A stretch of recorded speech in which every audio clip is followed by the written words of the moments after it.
awat qalsın. Säher tur, Hudaýa ýalbar. İslam öýüň awat qalsın. Ýamany goý, ýagşa ýol ber. Şeytan işi berbat qalsın. Ýagşy söze gulak salgyl.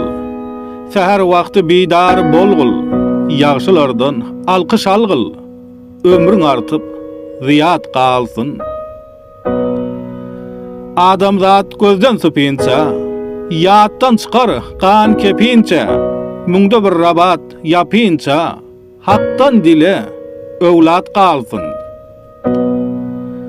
Pis hatyn başa mehnettir, dünýäniň maly nowatdyr, ýigide ogul döwletdir, mal galynça zuriyat qalsın. Ýigit hoşy at yaragdyr, her işe jüret gerekdir. Pis ogullan ýagşyrakdyr, piragy ýagşy at qalsyn.